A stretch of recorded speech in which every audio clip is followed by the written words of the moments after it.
자, 디자인 getting a job. 디자이너로서 어떤 취업이라고 하는 이름으로 수업을 시작을 하도록 하겠습니다.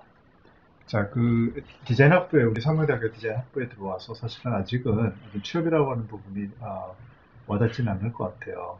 그러나 이제 최근 들어와서 학생들을 1학년을 포함해가지고 이제 어린 시절부터 해서 취업에 관심을 갖는 학생들이 많이 생긴 것 같습니다. 네, 아무래도 그런 이제 1학년 때부터 취업에 대한 그런 관심을 가지고 있는 학생들은 아무래도 보다 많은 그런 기회가 제공이 되지 않을까 하는 생각이 들어가지고 취업이라고 하는 것에 대해서 한번 오늘 이번 시간에 한번 같이 논의해보는 기회를 갖도록 하겠습니다. 자, 첫 번째는 사람들이 그러면 왜 취업을 할까? 이 부분에 대해서 한번 고민을 해볼 필요가 있습니다. 사실은 지금은 그렇게 와닿지 않겠지만, 대학을 졸업하는 그런 순간, 그때쯤 되면은, 취업에 대한 어떤 그런 목마름, 혹은 이제 취업에 대한 어떤 걱정, 이런 것들로 아마 많은 시간을 좀 보내지 않을까 이런 생각이 듭니다. 사실은. 근데 취업을 통해 가지고 우리가 무엇을 하는지를 한번 고민을 해보면은, 사람들은 첫 번째는 자아 실현을 위해서 취업을 한다라고 하는 부분이 맞는 것 같습니다. 취업을 통해서 어떤 스스로의 어떤 존재 가치에 대한 부분을 스스로 진단하고 그다음에 그 존재라고 하는 부분을 실현시키는 그런 과정이라고 할 수 있기 때문에 사람들은 왜 취업을 할까라고 하는 질문을 한다면은 분명히 자아 실현이라고 하는 것 자체가 굉장히 중요한 덕목 중에 하나가 아닐까 이런 판단이 듭니다. 두 번째는 이러한 취업을 통해서 사회가 필요로 하는 그런 일꾼이 된다라고 하는 측면에서 사회적인 어떤 효용성, 본인의 어떤 사회적인 효용성에 대해서 얘기를 할 수 있을 것 같습니다. 그리고 세 번째는 무엇보다도 이제 경제적 자립을 통한 생존이라고 하는 그런 측면에서 사람들은 취업을 하지 않을까 이런 생각이 들고 이 세 가지 자아실현과 사회적 효용, 그다음에 경제적 자립을 위한 통한 어떤 생존이라고 하는 그 세 가지 항목은 어느 것이 더 우선이 된다라고 얘기할 수 없을 정도로 어, 상호 굉장히 중요한 부분이 아닐까 이런 생각이 듭니다. 취업을 통해서 자아를 실현한다는 그 부분은 결국은 최종적으로는 우리 디자이너가 창업을 통해서 취업이 아니라 창업을 통해서 나를 세상에 알리는 그런 과정을 겪기 위한 하나의 준비 작업이라고 할 수가 있을 것 같습니다. 즉 창업을 잘 하기 위해서 취업을 잘 한다 라고 하는 부분이 말이 되는 것 같습니다. 즉 취업을 통해서 창업을 하기 위한 실력을 갖추기 위한 그런 노력들이 있는 거고 두 번째는 취업을 통해서 하나의 어떤 디자인 마켓에 나를 알리는 그런 행위들 그 다음에 세 번째는 좋은 파트너 만나기 이 세 가지 측면이 창업을 잘하는 데 필요한 그런 부분들이고 이 부분들은 결국은 좀 늦게는 취업을 하는 시점 그러니까 4학년 끝나고 졸업을 하고 나서 이제 취업을 하는 그 시점 그 다음에 조금 빨리 얘기하면은 지금 현재부터 관계가 되는 일이 아닐까 이렇게 판단이 됩니다. 취업을 통해서 창업 실력을 갖추기 위해서는 여러 가지 어떤 능력이 필요할 것 같습니다. 디자인 실력도 필요하고, 그다음에 그 디자인을 도면으로 바꾸는 이제 설계 실력이라든지 제작 능력, 그다음에 그 밖에도 어떤 기업을 운영하기 위한 재정 운영 능력이라든지 기업 운영 능력, 경영 마인드를 갖추는 부분들, 그다음에 창업을 했을 때 직원들과 소통하는 부분들, 혹은 이제 취업을 통해서도 직원들과 소통하는 그런 부분들이 굉장히 중요하겠죠. 그리고 이런 과정을 통해서 사실은 나하고는 전혀 다른 사람과 하나가 된다라고 하는 그런 부분들이 사실은 굉장히 어려운 부분이지만 반드시 실행을 해야 되는 그런 부분이 아닐까 이렇게 생각이 됩니다. 첫 번째 디자인 실력과 설계 실력, 시공 능력, 제작 능력 이런 것들은 지금부터 거의 디자인 업을 끝날 때까지 지속적으로 노력을 해야 되는 부분으로 이해를 하고 있습니다. 직원과 소통하고 직원과 소통하기라고 하는 것은 결국은 이제 나와는 전혀 다른 사람과 하나가 되어 팀을 구성해 가지고 일을 하는 그런 부분이 되겠죠. 실질적으로 그 대학교 때 보면 팀 플레이를 많이 합니다. 팀 플레이라고 얘기를 하죠. 근데 우리 학생들이 팀 플레이를 굉장히 싫어하죠. 싫어하는 이유 중에 하나는 생각이 잘 안 맞는 부분들도 있겠지만 거의 대부분의 문제가 어떤 그 노력에 대한 그 이제 상호 이제 어떤 노력의 정도의 차이에 관한 부분인 것 같아요.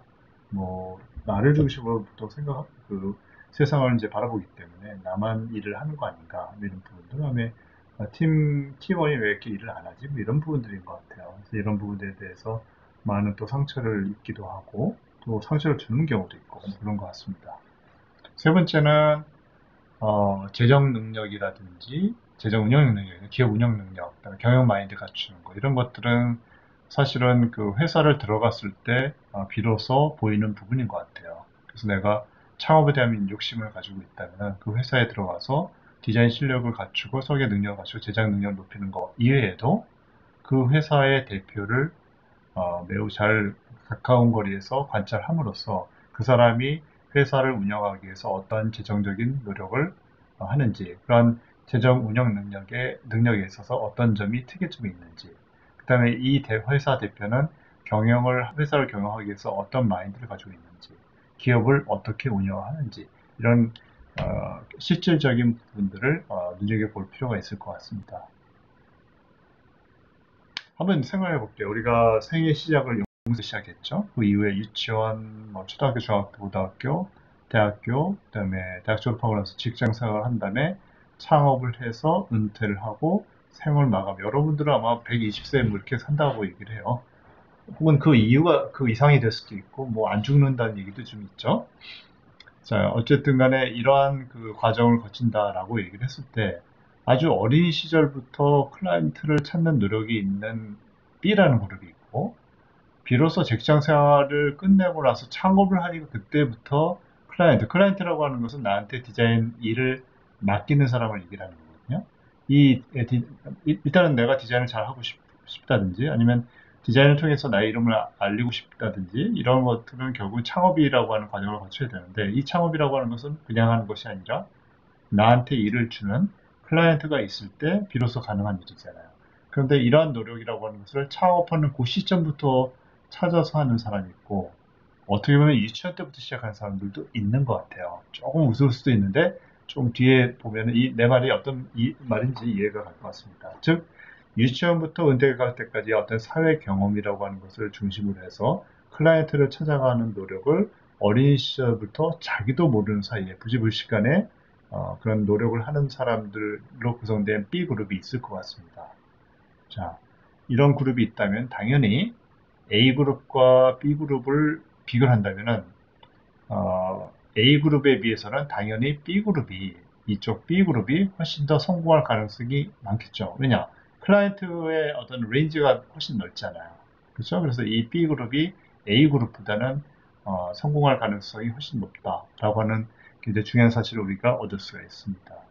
자, 그렇다면 클라이언트를 찾는 기간을 유치원 때부터 죽을 때까지 하는 B그룹은 어떻게 클라이언트를 유치원 때부터 찾을 수 있을까라고 하는 부분을 한번 고민을 한번 해봅시다. 그거는 다른 게 아니라 바로 소셜 미디어에 있는 것 같아요. 내가 예전에 이제 대학을 졸업하고 취업을 했다가 창업을 했을 때는 소셜 미디어라는 게 없었어요. 정말로 개인적인 친분에 의한 인맥을 통해서 클라이언트를 찾아가는 그런 방식이었는데, 여러분들 소셜 미디어를 통해 가지고 유치원 때 동창한테 본인이 지금 현재 이와 같은 디자인 일을 하고 있다라고 하는 그런 사실을 알릴 수가 있는 그런 기회가 있겠죠. 그렇죠? 즉 유치원 그 친구하고 나하고는 유치원을 졸업한 이후로 단 한 번도 안 만날 수도 있지만, 그 친구하고 나하고는 소셜 미디어를 통해서 언제든지 연락될 수 있는 가능성이 있겠죠. 이와 같은 소셜 미디어를 잘 활용하는 사람들은 클라이언트를 유치원 때부터 찾는 효과를 갖추고 있다라고 얘기를 할 수가 있는 겁니다. 다시 해서 이 포트폴리오를 만들 때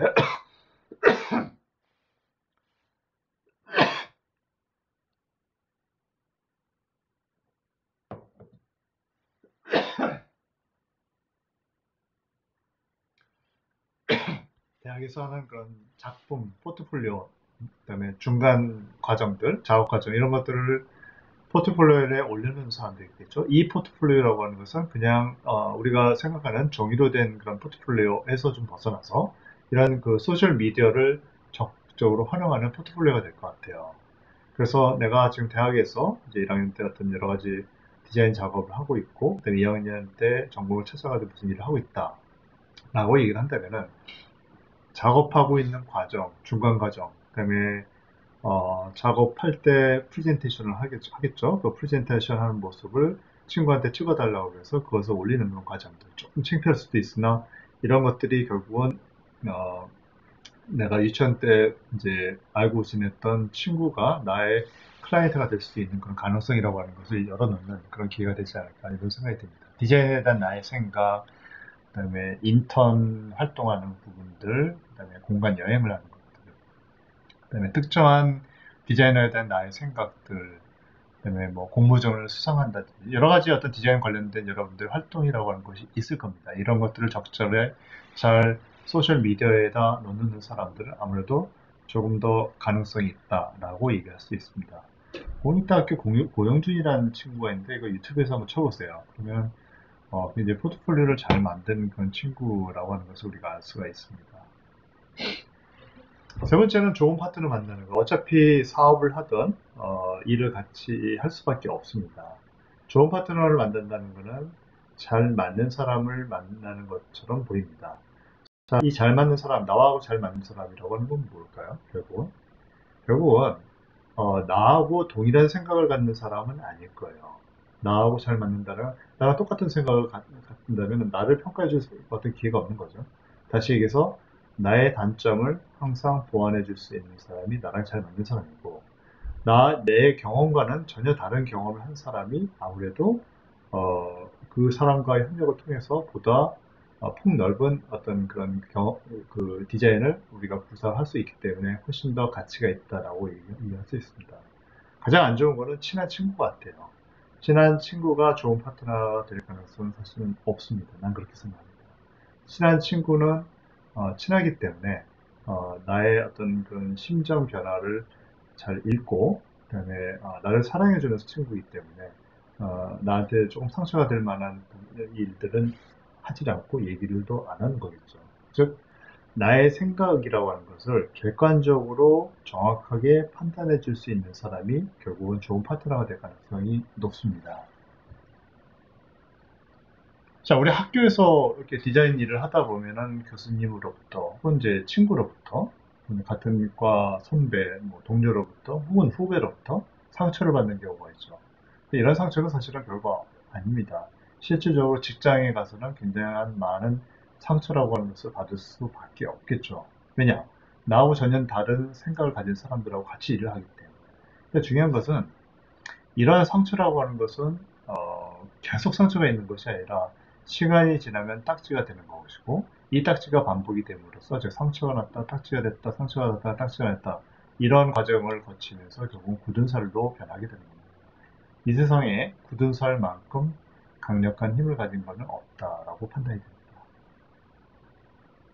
그래서 결론적으로 취업에 대한 나의 생각이라고 하는 것은 회사라고 하는 것을 내가 다닌다면은 결국은 이 회사라고 하는 것은 내가 나의 생애 최초로 나라고 하는 사람이 외부 도움 없이 사회속에서 처음 실현되는 곳이 회사가 될 겁니다. 사회적 공헌을 시작하는 곳이 회사가 되고 경제적 자립을 통해서 생존의 어떤 가능성이라고 하는 것을 여는 장소가 바로 회사가 될 겁니다. 창업을 위한 아카데미가 결국은 이 회사를 다니는 의미가 될 수가 있는데 이러한 과정을 통해서 상처가 아물고 군사를 변하는 곳이 바로 회사가 될 수 있고 이러한 과정을 통해서 미래의 나를 만드는 곳이 회사가 될 수가 있을 것 같습니다. 그래서 좀 중요한 얘기를 하나 할게요. 회사라고 하는 것은 사랑하는 것이 아니라고 얘기를 합니다. 일을 하는 것이지. 회사에서는 회사 사람들하고 사랑을 하기 위해서 만나는 것이 아니라 일을 하기 위해서 만나는 겁니다. 상처를 받더라도 그거는 사랑하는 사람 사이에서 가족 간에 사랑하는 사람 사이에서 상처를 받을 수가 있죠. 그러나 일을 하는 곳에서는 우리가 상처라고 얘기를 하더라도 진정한 의미의 어떤 상처가 아니기 때문에 우리는 그거를 치료하고 군살이 배기도록 스스로 노력하는 그런 자세가 필요하다고 생각합니다. 자, 오늘 수업을 여기까지 마치도록 하겠습니다.